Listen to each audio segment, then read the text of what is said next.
This meeting. Okay. So let's go ahead and pick up where we left off.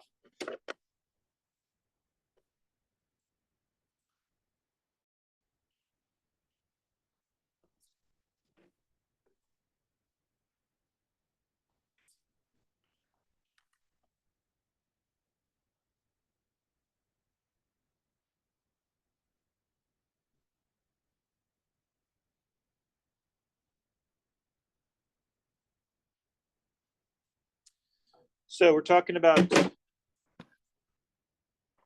neurons and regeneration. And so the first thing we talked a little bit about, the nervous system has limited capacity to heal itself. And there's a reason for that, because most of your healing is associated with your peripheral nerves, not so much your central nervous system. So basically, if you injure yourself and you cut a nerve, generally speaking, you will do damage to the axon. And so basically from the cut on, that is to say the distal side, basically toward the axon terminus, that region is going to degrade, basically. So you'll lose that piece. So you could imagine then that the more of that you have, the harder it is going to be to heal that nerve. So if you damage just the tip, you got a fighting chance of getting a little bit of that back. If you sever the axon up close to the cell body, where there's a huge chunk of that axon that's going to degrade over time, then you would imagine that it's going to be difficult to essentially rebuild the entire length of the axon, right? That's a little bit of an ask. The way that it works is it's not like most tissue. You can't just basically stimulate cell division like you normally do with other types of tissues and say, okay, make some new cells and then voila, there we are. It's a little trickier than that, mostly because you don't have a growth hormone that stimulates neural growth. So nerve cells don't divide. And so that makes healing in nervous tissue a little on the tricky side.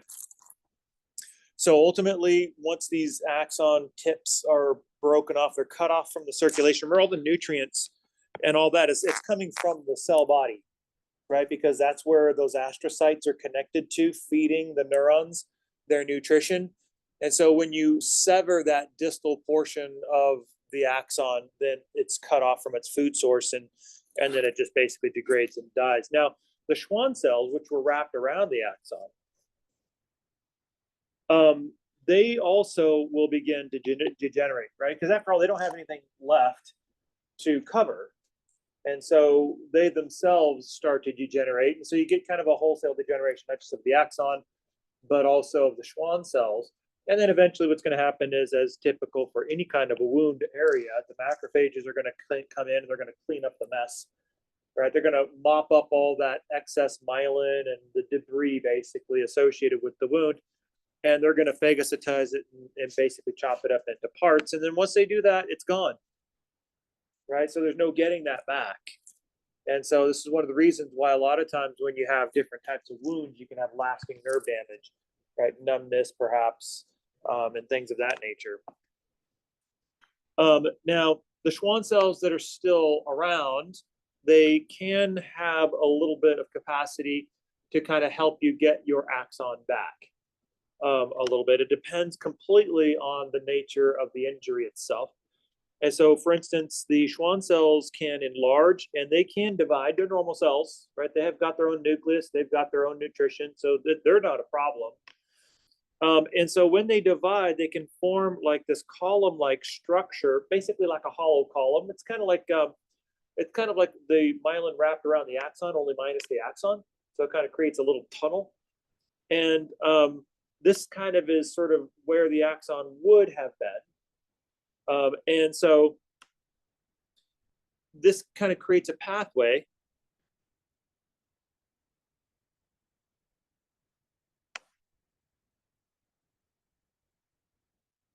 for axonal growth. So for instance, if the tips of your axon, which is trying to sort of rebuild itself, actually makes contact with this little Schwann cell tunnel, then basically it can facilitate the growth of that axon into the tunnel. And so it kind of gives it a guided pathway. Axons, unlike other types of cells, they don't know where to grow, right? They need help. And so they can't just like, oh, I go over here, right? They can't make those decisions, but they're wandering, they're lost. And so they need this guidance from the Schwann cell in order to be able to reestablish the normal pathway that they would have been in, to reclaim that pathway. But that's only if they find that little column. Of course, you could imagine that the more severe the injury, the less likely it is they're going to be find that column, because there's just so much damage in the area that there's just no way for that either column to either form or for the axons to really find that column, because it's just so disconnected that it's nowhere near the axon tip that's trying to regenerate. And so if you're able to do this, then you'll be able to reestablish that axonal contact and basically reestablish a little bit of that sensation. Okay.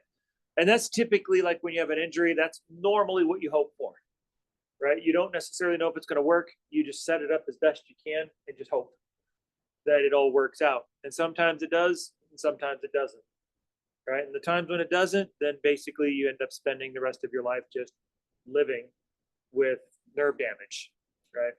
And that's an unfortunate reality, but it happens quite often, actually. Even things as minor, like just like finger injuries or something like that, a cut that just happened to have gotten deep enough to nick a nerve, and then that nerve doesn't heal back up, and now you've got like a permanent numb spot in your finger. So it happens actually quite often. Now, this is only true for the PNS, right? Because that's where your Schwann cells are. That's what we've been talking about. In your central nervous system, not so much, right? Because even though the oligodendrocytes wrap themselves around the axons, they don't form these columns that helps to guide the growing axon. So the chances of this lost sort of in the woods growing axon to find its pathway is nearly impossible, which basically means that once you damage your central nervous system neurons, you're pretty much living with permanent damage. And that's kind of the nature, and that's kind of where we get that neurodegeneration effect, right? So basically, people, when they get to neurodegeneration, they don't recover from neurodegeneration. They just live with neurodegeneration, right? So it's not something that you can get over, and it's not something you recover from, because it's in the central nervous system and it doesn't really heal once they're damaged. So that's the reason why it's important to not take on bad habits, for instance, that are particularly dangerous or damaging to the central nervous system. Right? For instance, drugs of various sorts can be quite toxic to the central nervous system. So this is basically kind of what it looks like. So ultimately,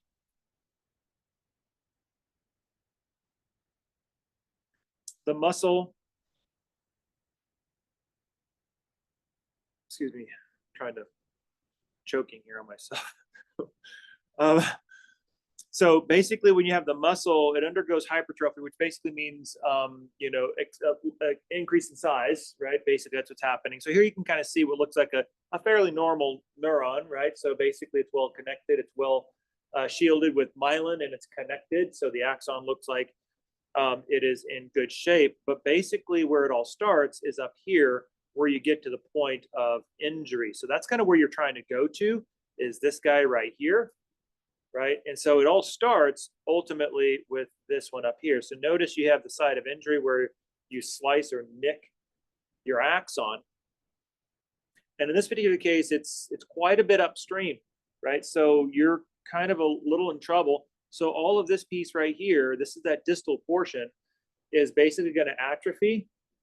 And then you're going to lose that piece, right? So basically, once you lose that connection, here's that little distal piece of axon that's just sort of withering away, kind of like an umbilical cord. When you cut it, it just sort of dries up and sort of withers away.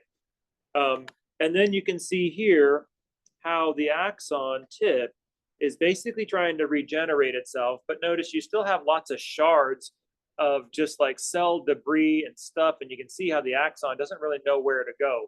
So it's kind of creating this little multi-pronged sort of trident-looking sort of structure, and it's trying to figure out its pathway.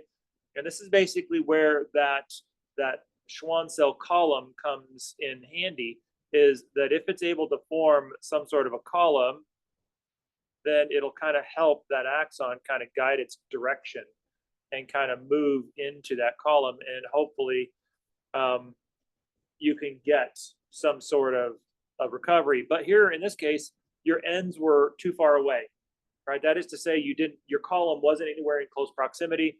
And so ultimately what ends up happening is you get this kind of terminal breach, essentially, in this particular axon. Now, if it's close enough together, then these Schwann cells can basically kind of re-guide the development of the axon, so that little axon piece kind of grows back through this little tunnel-like Schwann cell avenue, and it can basically reconnect itself back to the muscle, giving you a relatively normal muscle. And that's good, right? That's basically restoring your nervous pathway. That's what we go for. But oftentimes it turns into this guy over here, right? And if that's the case, then what you've done is you've lost connection to that particular muscle, if this happens to be a muscle, like a motor neuron. And then what happens is you basically have this dysfunctional muscle fiber in your body. And so you're going to lose power, and you're going to lose tension in that muscle. If it happens across a large enough section, then you're going to have global, essentially global paralysis is what you're going to have. And so it kind of depends. If it's it's an aberration, or if it's an injury in a sensory neuron, then that's where you're going to lose the sensation associated with what that is. Okay. So generally speaking, it's easier to lose sensory neurons and damage sensory neurons than it is to damage motor neurons. Because the motor neurons, first of all, they're heavily reinforced. So any one muscle, remember, isn't just the product of a single fiber. It's multiple muscle fibers together working as a huge team.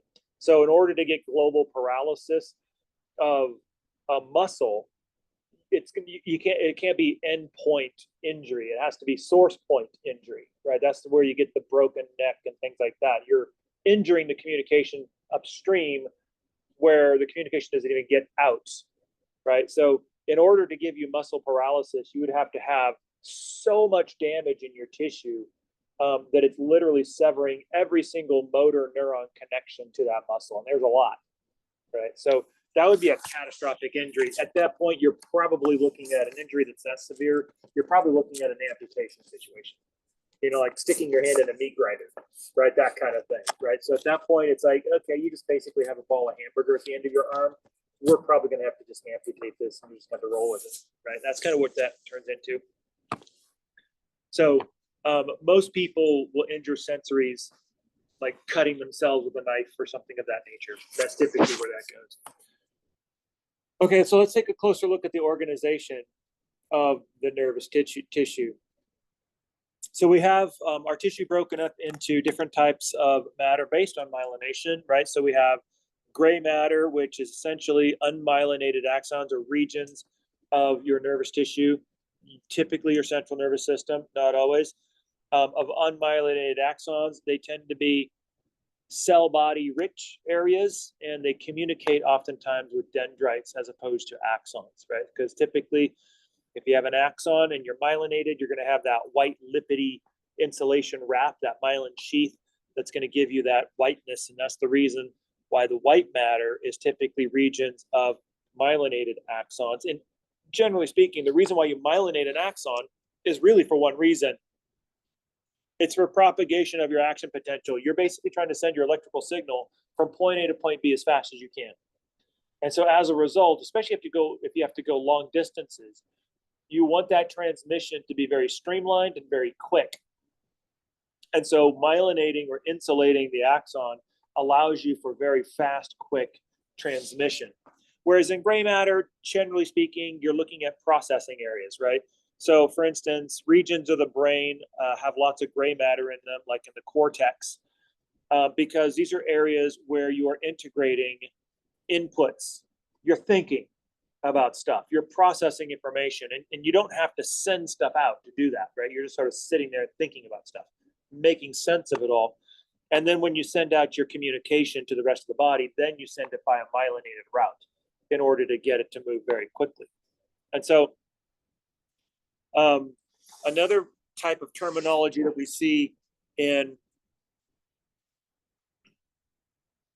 the nervous system, in the central nervous system, remember I mentioned before that there's dual terminologies in between central and peripheral.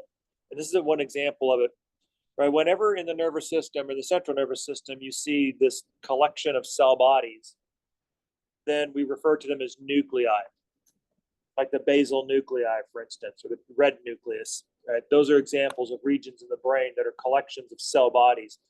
And these guys are essentially for, these are for processing. That's what cell bodies do, right? Cell bodies are the ones who are processing all those inputs and making a decision about what the appropriate response to those inputs are. And so this is kind of like if you have an area where you're really integrating inputs, like when you take a look at your sensory locations, right? So you have basically a sensory input area like your auditory, which is on your temporal lobe, right? That you have inputs, the actual hearing data coming into the brain. That's one piece, right? And then typically right around that region is an associational region.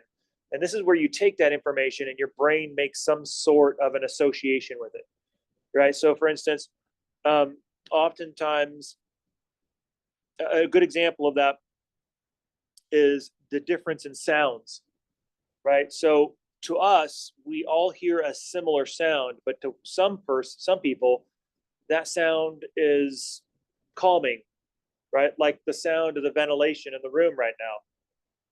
We all hear the sound.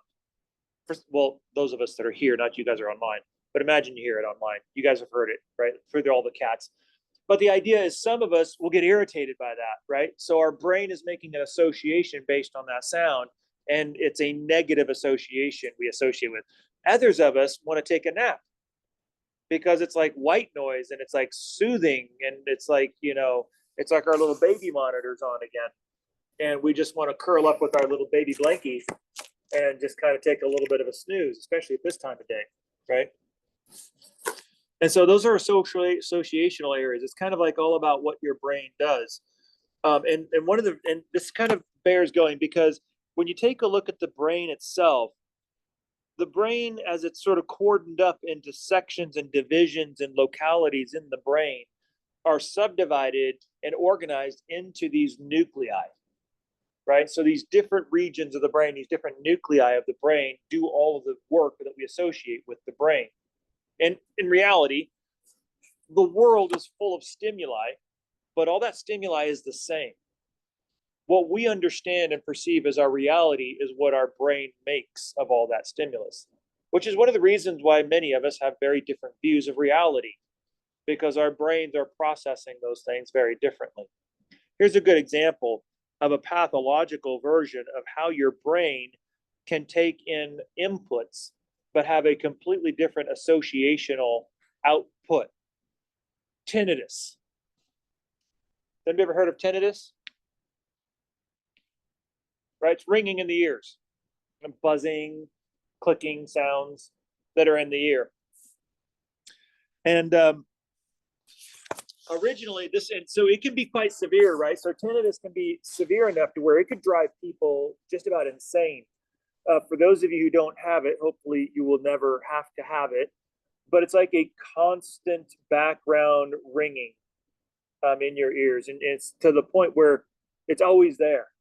And we used to think that, this is just because of hearing damage to hearing, right? You go to a rock concert and it blows your hearing, and yeah, you're going to come out half deaf.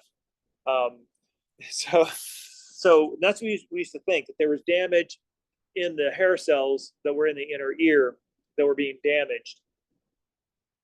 And so for individuals who suffered from tinnitus, especially severe cases where it like literally almost drove them to like suicidal thoughts. I mean, it was literally that bad. It was like just driving them insane. In the 50s, They came up with the crazy treatment. We did all sorts of dumb stuff in the 50s, like taking out your tonsils and taking out your appendix just because you had them. I mean, it was just, we were stupid. I mean, the stupid is all get out in the 50s. Some would argue we haven't gotten much further than that. It's just a matter of technology.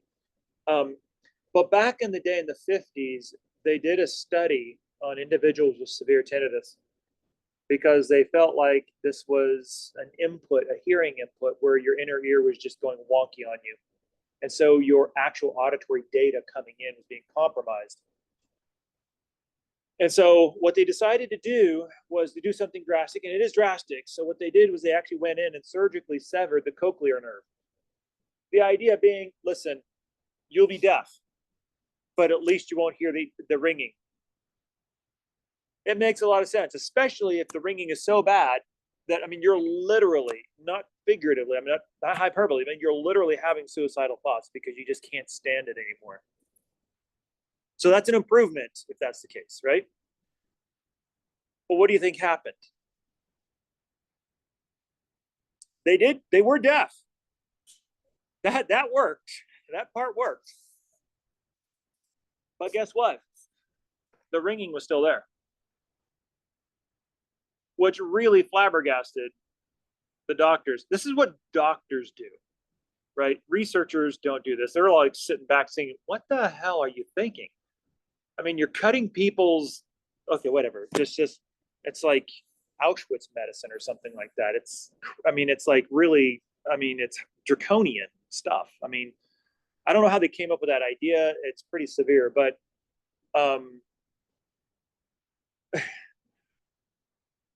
but obviously these poor people now had a double problem, right? So they couldn't hear. And now the only thing they can hear is their ringing. So it's like, now it's just them alone in a quiet room with their ringing. At least before they could have a conversation with somebody and distract themselves, but now they can't even do that. And so we realized that the problem wasn't the input, the data. It wasn't the inner ear that was causing a problem. It was the associational area of the brain. And this is where we get to this idea that the brain was actually the one that was creating the ringing, not the ear. And it's the associational area that's creating this. And so that kind of goes to a lot of this idea that the inputs are just the inputs, but what you really perceive and experience is what your brain makes of it, which is the reason why the brain is so fascinating. Okay, so that was a lot of brain stuff. That was a little, prelude to the next chapter, which is central nervous system. But that's, I mean, we have lots of nuclei, and the reason why I mention that is because even though our brain in particular is composed of all these different nuclei, there's some things we understand about them, but there is a whole lot of things we have no clue whatsoever how they're working and how they're doing things. The brain is this immense black hole of knowledge, and we are quite mystified by it and fascinated, and as well we should be. Okay. Now then, inside the central nervous system, if you've got these bundles of myelinated axons, we call them nerve tracts in the central nervous system. Now, let's go to the peripheral nervous system. In the peripheral nervous system, you have the exact same structures, only you call them by different things. For instance, you have the exact same cluster of cell bodies, again, processing stations, right? That's basically what these guys are. But now, instead of calling them nuclei, we call them ganglia. And the reason why we did this is because we wanted a set of terminologies that would allow us to be able, in one term, be able to help us differentiate where we were in the nervous system. Were we in the central or were we in the peripheral? And that's the reason, right? And then, of course, if you take the same bundles of axons with their sheaths, then we refer to them as nerves. And so these are basically same structures, roughly, just different names to denote whether they're in the central versus the peripheral nervous system. Now, let's take a look at our electrical signals. So generally speaking, when we take a look at our cells, our nerves in particular, we're going to be generating these electrical signals called action potentials. We got a little bit of a tease on those last chapter. Well, the chapter 4 last, in chapter 9, we talked about neuromuscular junction, right? And we talked about channelology, so we got a little bit of that. But basically your job is to send an action potential. And so the action potentials are allowing us to be able to have some sort of perception of our environment. Why? Because we tether that perception to the nature of the action potentials we send. Right? So under one perception or one sensory inputs, we have a particular action potential pattern. And under others, we have a different action potential pattern. So if we can create action potentials that vary or that carry informationally different packages of information based on what they're perceiving, for instance, different types of environmental conditions, or your mental activities, which hopefully are moving at rapid speed at the moment, or you could just be taking a nap somewhere in your fuzzy bunny slippers. That's also possible. Right, but the idea is essentially we can use these action potentials to help encode the information from our environment and also to help us to be able to form thoughts and patterns of information. So if we can use informational code, then we can actually store and learn information. Okay. So around all of this is the reality that all membranes have a potential, that is to say a voltage. We talked a little bit about this, right? And this is because we have sodium being differentially pumped to the outside of the cell, creating a buildup of positive charge relative to the inside, which looks relatively negative, right? That gives us our membrane potential. Of course, as we saw in chapter 9, this membrane potential is the work, the handiwork of our sodium potassium pump, right? So basically you're pumping out 3 sodiums for every 2 potassiums, which means you're building up a differential of 1 positive charge on the outside relative to the inside.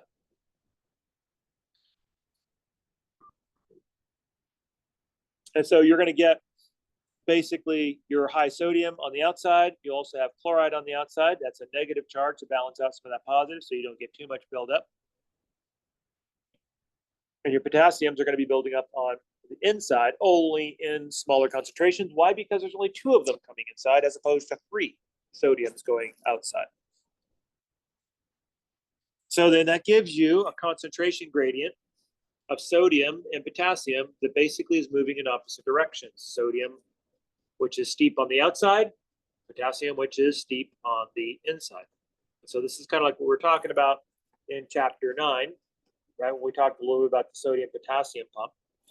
Now, this you probably remember this from general bio, right? The sodium potassium pump is the poster boy for active transport, and it's what every single bio textbook out there uses to cover active transport, especially the direct ATP utilizing form of active transport, where you have ATP energizing a carrier pump that in this particular case is going to be taking your 3 sodiums and pumping to the outside of the cell, while at the same time simultaneously taking 2 potassiums and pumping them inside of the cell. This is what's referred to as an antiporter. So an antiporter is basically a carrier that's going to take 1 molecule or 2 or 3, it doesn't matter how many, but it's going to take a molecule and pump it in one direction while taking another molecule and simultaneously pumping it in the opposite direction. So it's like a north and a southbound road. But ultimately, what allows you to be able to do this is the energy from the ATP molecule. So that's our pump, right? That's creating our concentration gradients, which we know we need. So if you're kind of paying attention and you're following along, you'll realize what we're doing right now. We're laying some of the groundwork for the story that we're about ready to tell, right? The story of membrane potential and changes in voltage and things like that. And so we've introduced the first character in the plot, right? The sodium potassium pump, who's creating all those concentration gradients. Now the next character in the plot are the leak channels. And so these are the non-gated ion channels. Remember that one from my channelology slide?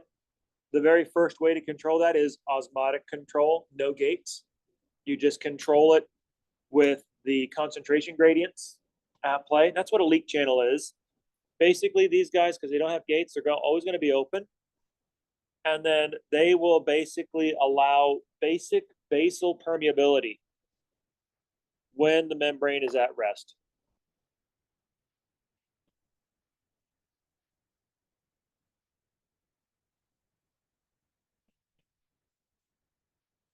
So just kind of like a very easy come and go, right? So it's like, you're kind of exchanging in a balanced equilibrium way. So a membrane at rest is thought to be at equilibrium. So you just have a nice sort of homeostatic traffic of ions coming and going, and basically you're maintaining your status quo, right? That's what equilibrium is doing. In this case, our status quo happens to be with a slight membrane potential on the outside. Now, generally speaking, these channels are all specific, as are the other channels, the non-leak channels. They're all specific for their ion. So for instance, if you need a leak channel for potassium, you have to create a specific one for potassium. If you need one for chlorine, you have one specifically for chlorine and one specifically for sodium. And so as a result, typically what's going to happen is the more traffic you want for a leak channel, the more leak channels you put in there. So for instance, if you want a lot of potassium and chlorine to move, then you have to add more leak channels for them. If you have a relatively smaller number of leak channels for sodium, then that means is you're going to get more traffic for potassium and chlorine because they have more passageways. They have more leak channels to leak through than, say, for instance, sodium, which does not have as many leak channels, which makes a lot of sense, right? Because after all, sodium is the one that you need in order to spark or drive that initial action potential, right? So this we get back to our channelology. I don't want to go through all the channelology because we did that in chapter 10, or chapter 9, rather. Right, so I refer you back to that slide, that handwritten slide, but right, so controlling through your channels is typically by gates. If you recall, we talked a little bit about ligand-gated channels, which will basically open or close when a particular ligand, a signaling molecule, will come in and open them. For instance, that signaling molecule that we saw in the neuromuscular junction was a neurotransmitter, right? So that basically, the acetylcholine was the one that bound to that ligand-gated sodium channel on the sarcolemma of the muscle fiber. So that's an example of a ligand gate. You can also tether these to different types of hormones that can also be the ligand that will open up these gates.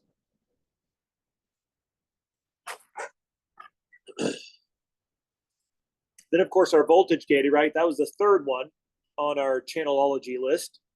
So the voltage gates basically are going to change as soon as the voltage across the membrane changes. And how does that change? It's easy. It's basically when you get that charge flip, right? So ultimately, you have a system where on the inside, the membrane is negative, whereas the outside is going to be positive. That's your at-rest state. However, when it gets stimulated, that charge flips in a process called depolarization that changes the voltage. And then those voltage-gated ion channels will sense that flip, that charge flip, and it'll open up. Or they'll close, right? So voltage sensation simply just activates the gate. So it's how you build that gate that determines whether or not that gate opens or closes when it's stimulated by a voltage change. So you can get both depending on how you look at it. So the ones we talk about typically are the sodium voltage gates in particular and the calcium voltage gates. Notice anything that comes in contact with a rolling voltage, like an action potential, oftentimes will be tethered to a voltage gate. So a couple of the other ones, this was number 4 on our list, right? So our mechanically gated channels. And so we have different types of mechanical stimulation that will open up a gate. So I gave you one particular example. Touch receptors, for instance, can be a type of mechanical gating system. Temperature receptors, so when they sense temperature changes, this will actually cause a mechanical type or kind of an opening of the gate, so you kind of sense temperature. And remember, whenever you open that gate, that's creating the action potential, which goes to your brain, and your brain interprets that as some sort of stimulus. So if you think about it, it's actually pretty amazing when basically everything is based on just the inrush of sodium. Your hearing is the inrush of sodium. All your sensation is the inrush of sodium, your touch receptors, your temperature receptors, pretty much anything that is moving up and down your nervous system along axons, your action potentials, they're all based on the inrush of sodium. And yet, your central nervous system can differentiate the inrush of sodium associated with the touch receptor differently than the inrush of sodium associated with the temperature receptor. Again, this gets back to inputs and association, right? Okay, so let's go ahead and dig a little bit into our physiological system and kind of crack open the system a little bit. So first of all, we've got this situation where the membrane is charged on the outside because you're moving positive ions to the outside. So the positive charges on the outside versus the negative creates a polarized membrane. And so this is true. Anytime you have a differential of charge that's separated by a membrane or like an insulator, you're going to get essentially a voltage. That's a membrane potential.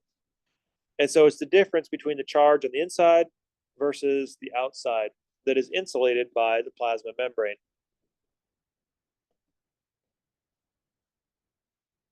In terms of static shock, the insulator is air. Okay. Now for us, our resting membrane potential, our RMP, is between -70 and -90 millivolts. It depends. -70 typically is skeletal muscle, -90 is cardiac muscle. It's slightly different. Okay. So your resting membrane potential is essentially due to that charge disparity that is separated by the insulating plasma membrane. Okay.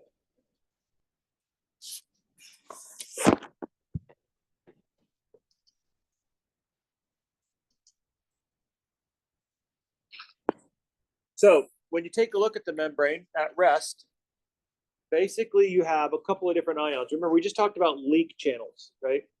And so you have leak channels for potassium, which means that the membrane has some permeability for potassium, which means that potassium can leak through those leak channels, and it'll go from inside to outside, right? That's following its gradient.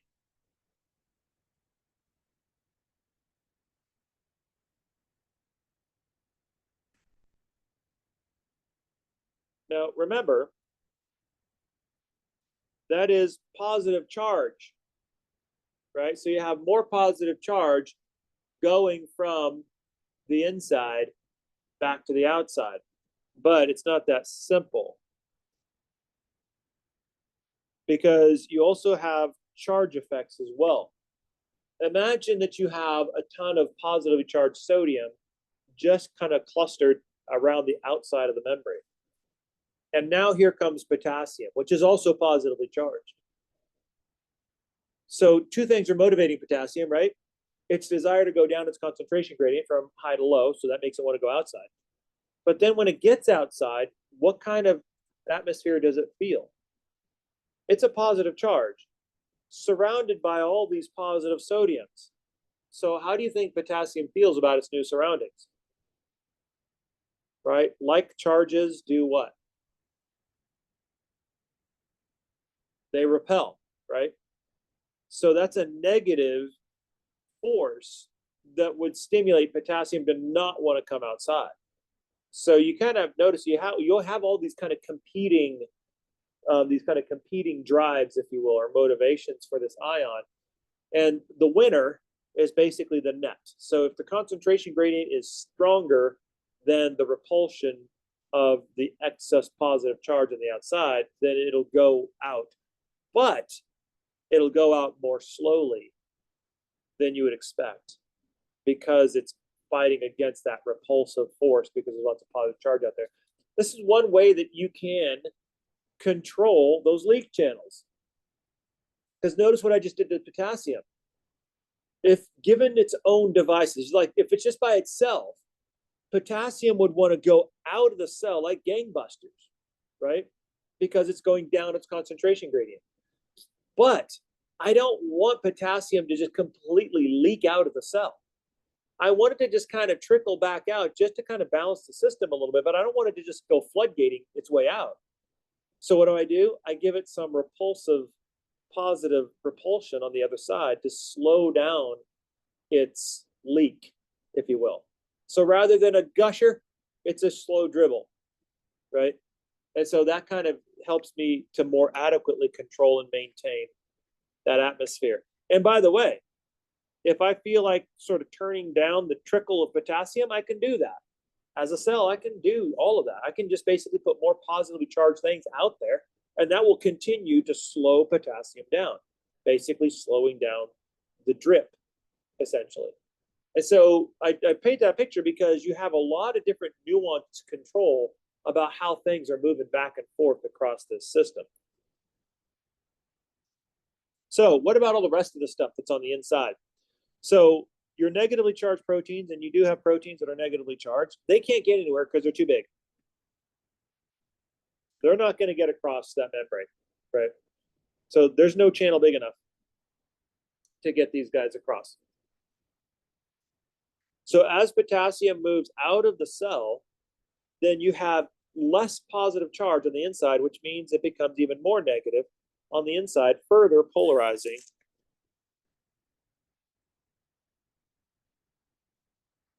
the membrane.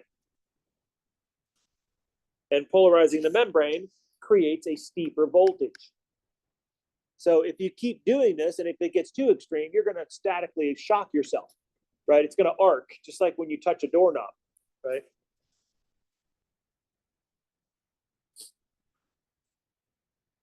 Now, what about some of the other ions? Well, there's another, right? So sodium chloride, which is a negative, calcium, which is a positive 2. These guys don't have a really huge effect on the resting membrane potential. The reason? Simple. There's just not as many leak channels out there. So they can't contribute. So this is basically what I was, so this potassium, I always think of as an osmotic balancer in the system.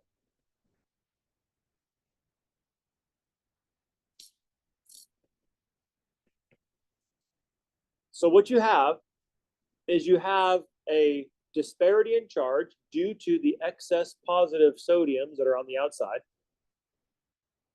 But you have the risk because those sodium potassium pumps, they just keep on pumping, right? They don't stop. They just keep on going.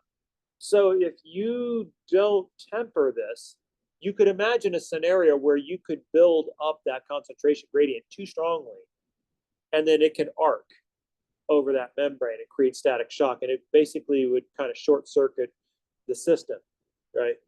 So in order to balance that out and keep that from happening, you open up a bunch of leak channels and you allow potassium to kind of flow back and forth in response to its concentration gradients, the effect of which is to either further polarize the membrane to create a good, strong polarization, or to dampen the effects of the polarization so you don't become too polarized, right? So there's a kind of a sense of balancing. That's the reason why I refer to potassium as sort of an osmotic balancer, because it's free to come and go as it wishes, but we use it to balance the system so that we don't get too much membrane potential.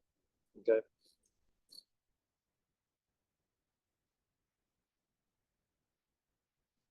So if we had nothing but leak channels open, then basically it would undermine what the pump was doing. So eventually everything, all your ion concentrations would basically come to equilibrium on the inside and the outside, because that's what they would do. That's what diffusion does, right? Diffusion is basically the movement of solute molecules from a high to a low until you reach equilibrium, which basically means you're equal concentrations on each side of your barrier. And so if you were just to allow them to just freely go however they wish, then that's exactly what would happen. So you have to kind of control that a little bit osmotically if you don't want this system to just basically go right back to equilibrium, which is where you started. In which case you spend a whole lot of energetic capital on your sodium potassium pump for a whole lot of nothing, right? So you get 2 steps forward, 2 steps back. You're right back where you started. And so to maintain these concentration gradients, you need to sort of manipulate your leak channels and how you're moving things across your leak channels. It's not just a free-for-all. Just because there's no gate there doesn't mean you just get to plow through it, right? There's still control through there. You're just kind of controlling it with circumstances, osmotic situations, okay? Repulsion and attractive forces. And so it's a combination of the two. You got your sodium potassium pump, which is basically going to create the concentration gradient in the first place. You have your potassium, which is kind of like your balancer, which helps you to fine tune your polarization of your membrane and either polarize it or to depolarize it, depending on the nature of it. But to basically maintain a nice, even, strong polarity so that you have a functional system. And then basically it's kind of a balance between these two forces, the potassium leak channels and the activity of the sodium potassium pump. So this is basically what it looks like. So at rest, because of your sodium potassium pumps, you're going to have a higher concentration of your potassium on the inside, right? That's its concentration gradient, than on the outside. The higher concentration of sodium is going to be on the outside of the cell. Why? Again, because of the sodium potassium pump, right? You're pumping 3 sodiums on the outside, 2 potassiums on the inside. So you're accumulating more sodium by 1 every single turn of that pump relative to potassium. So all the negatively charged proteins and all the stuff that's inside gets trapped inside, basically creating a couple of reasons why it looks negative on the inside. Number one is because of all the negative proteins that are basically trapped on the inside. That creates a negativity. Number two is the relative difference, right? So if you have a pile up of positive charge on the outside, then on a relative scale, it's going to look a little more negative-ish, or the absence of positiveness, positive-ish, if that's a word, positive-ish. Anyway, on the inside. So it's a combination of actual discrete negativity in a negative protein plus relative negativity, if you will, for lack of a better term, because of the differential balance of positive on the outside versus on the inside. And so you basically have all these creating this negative on the inside. Now, in the second place, basically you're going to have more leak channels for potassium. And so those leak channels are going to open up to potassium, and they're going to allow the potassium to move down its concentration gradient. That's going to go from inside to outside. It's going to take a positive charge with it, right? And that's going to basically make the inside of the membrane look even more negative, right? Because you don't just have a deficiency of the positive sodiums, but now you also have a deficiency of the potassiums that are starting to go out as well.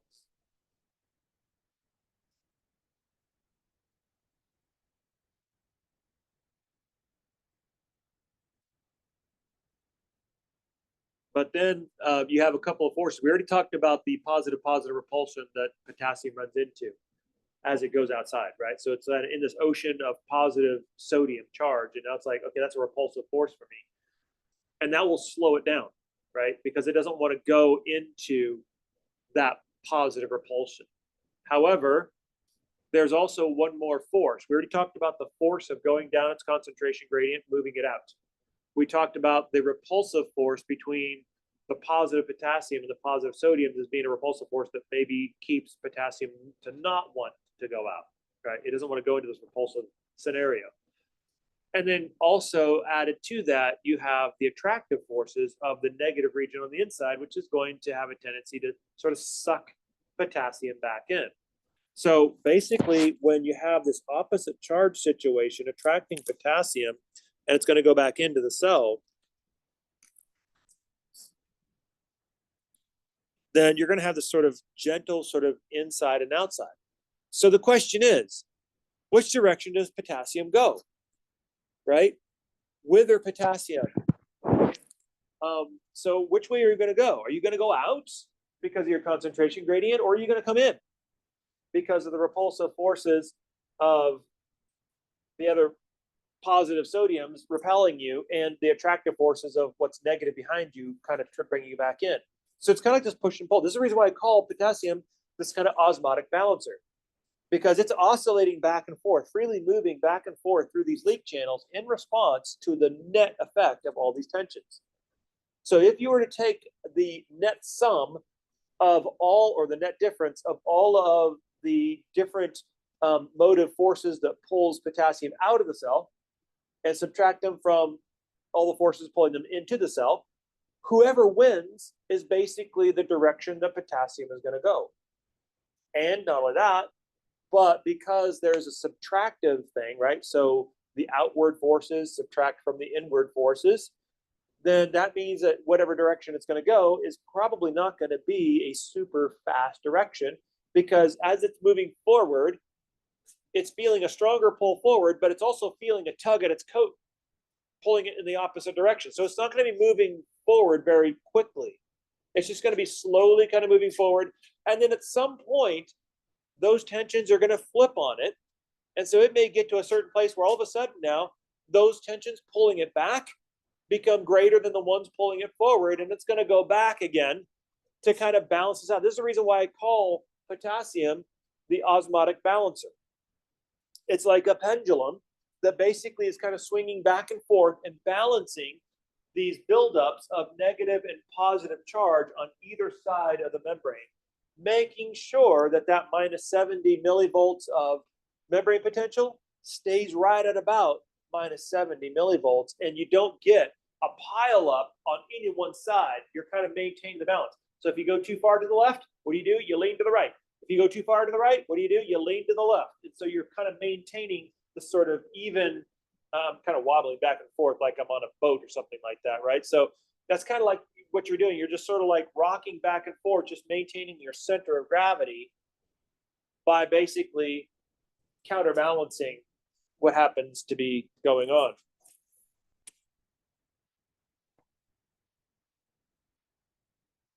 And so that's basically where we get to our equilibrium, right? We mentioned that this is basically maintaining or establishing equilibrium. And so equilibrium is developed when your potassium tendency to diffuse out of the cell, that's leaning right, becomes equal to the tendency for the potassium to move into the cell. That's leaning left.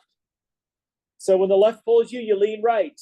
When the right pulls you, you lean left, so that you stay right in the middle.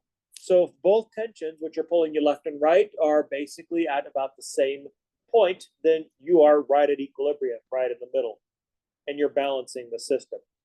So you can see this image now, this strategy, where you've got a membrane potential where the real positivity on the outside is established by the overload of positive sodiums on the outside of the cell. And then the negative on the inside is because of the relative overload of the negative molecules, proteins, and things of that nature on the inside of the cell. And then in order to make sure that you have a stable voltage, you have your counterbalance, your balancer, which sort of sits right in the middle, making sure that you kind of stay even keel, that you're not like getting out of balance in any one direction. And that's what potassium is doing, making sure that you maintain that steady state. Okay.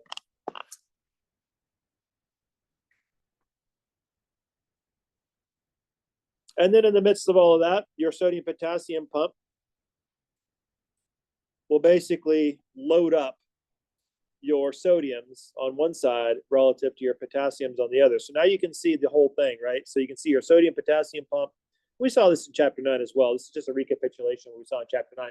Only hopefully now, after having gone through chapter 9, digested it a little bit, been tested on it a little bit, now hopefully it'll kind of start coming together a little bit, right? Basically how the system is working. So you can see how, as you're building this up, you're basically trapping your sodiums on the outside because you have fewer of these sodium leak channels. You'd have a little bit though, right? Because that's, again, another strategy to keep from overdeveloping or overbuilding that positive charge on the outside. You don't want to get too bad.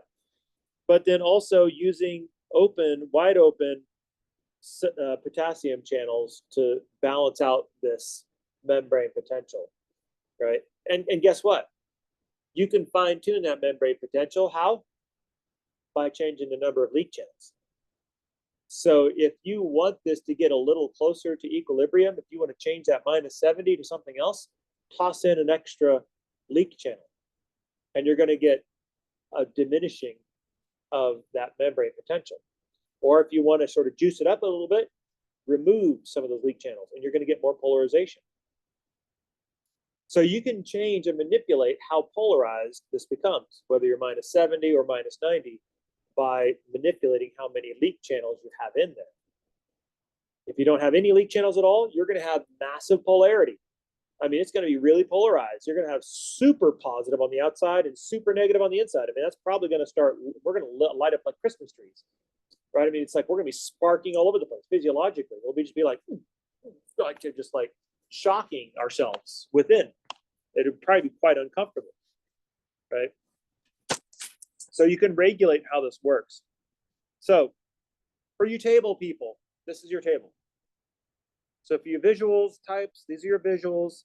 For you table types, this is your table, right? So basically kind of going through the same exact things we went through, only kind of more of a numerical sequence for those of you who like kind of more of this table-like approach, okay? This is purely a study strategy for you guys, just to kind of help you coordinate and sort of regulate all of your information, kind of put it all in one place, okay?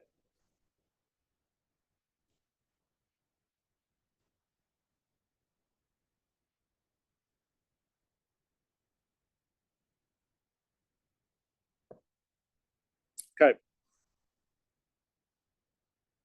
Now that we've got resting membrane potential down, basically we say all that to basically say, this is resting membrane potential. So a lot more to it than just, oh, it's a little positive on the outside, a little negative on the inside, right? So there's a lot more electrophysiology associated with that one. So then the important thing about resting membrane potential is it's a reference point, right? Because after all, whenever you have a resting membrane potential, the reason why you have that is so that you can jack with it, correct? Right? Because when you mess with it, then that's going to give you something physiologically useful. In this case, it's depolarization. So in depolarization, this is a situation where the inside of the cell becomes more positive. So generally speaking, when we take a look at our millivolts, we will see that as a drop in the number, which is actually an increase in the number because it's a negative number. But you go from, in this case, like -70 millivolts to -55 millivolts. So that would basically be a positivization, if you will, which is another word that I just invented. I seem to be adding to the English lexicon as we go. So that would basically be a depolarization event, right? So it's becoming more positive on the inside. Now, what causes it? Very simple. It's the same thing that causes resting membrane potential. The only thing that causes depolarization is sodium ions. So generally speaking, depolarization is the inflow of sodium ions, which is the reason why it becomes positive on the inside of the cell. And it's important because this depolarization is an actual change in voltage. Itself by the voltage gate, voltage gated channels.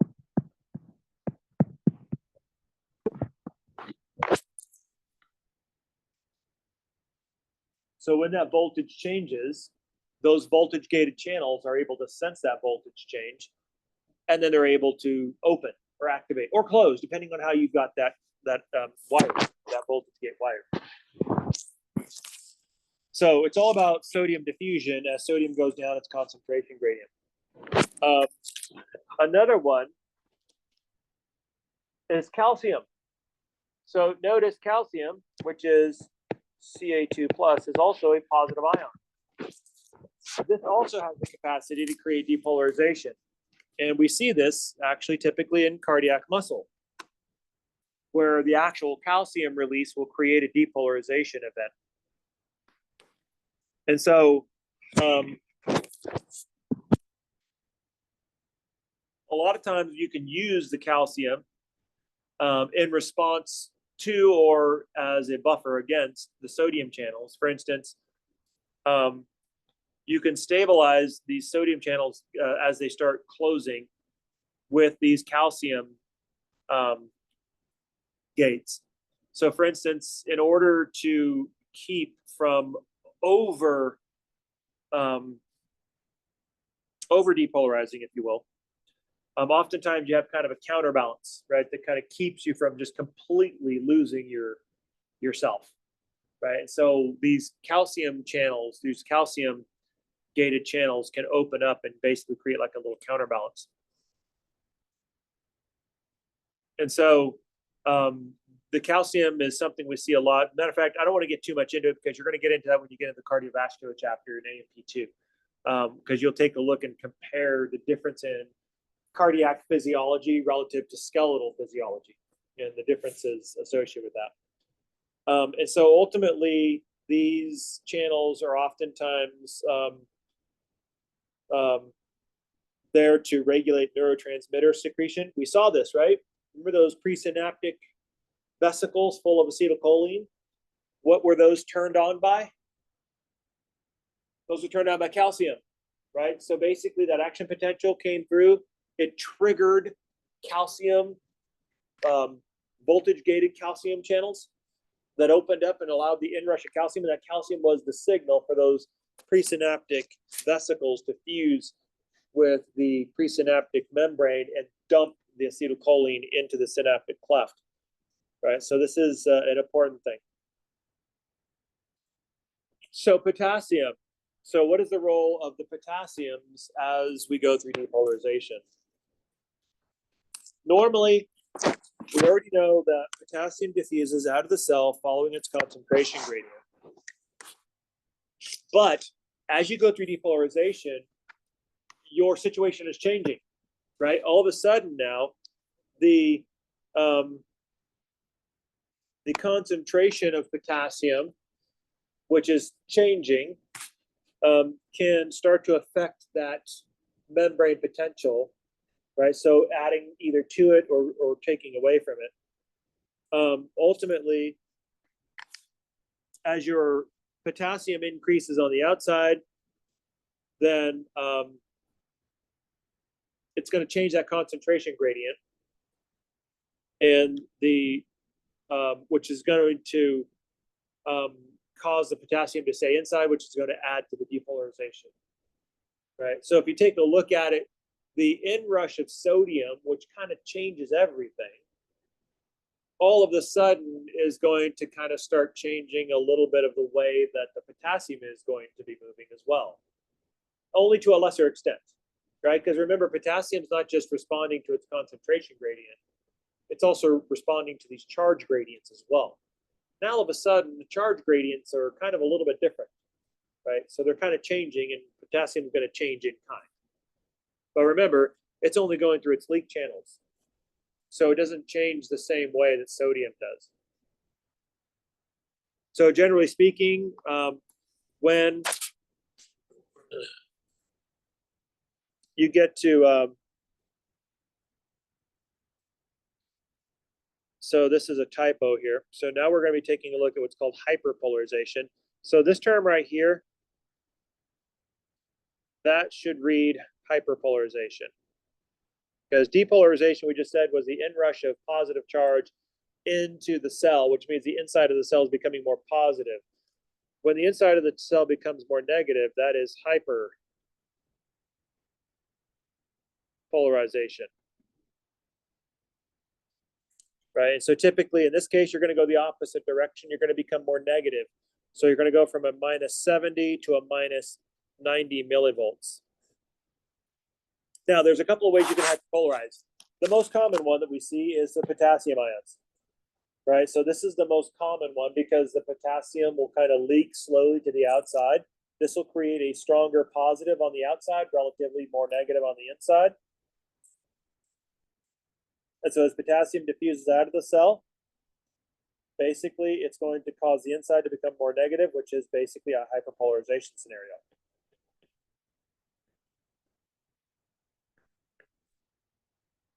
That's mostly the way we see hyperpolarization. Now, another way that you can get hyperpolarization is by adding negativity to the inside, chloride ions, right, which are basically Cl minus. So typically, these guys are going to be higher in concentration on the outside of the cell lower on the inside. So if you've got a chloride channel that opens up because a ligand communicated to that chloride channel to open up, then the chloride will go into the cell, causing it to be more negative. So the chloride rushing into the cell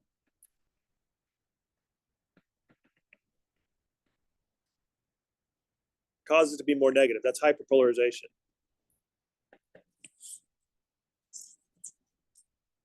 So some neurotransmitters that are inhibitory in nature, this is one of the ways that they inhibit the function. So depolarization is transmission. So any kind of a signal that comes in and facilitates depolarization, this will stimulate action potential, which is your typically positive stimulus. Hyperpolarization is oftentimes inhibitory.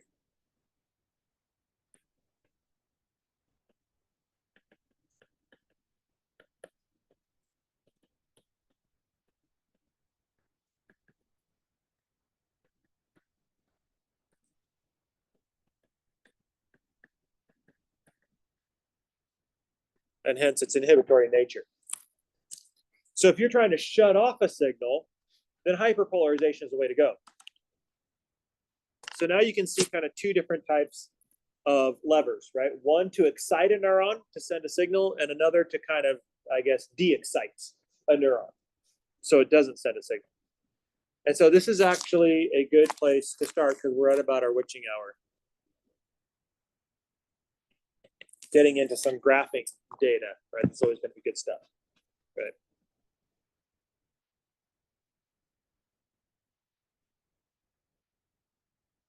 And just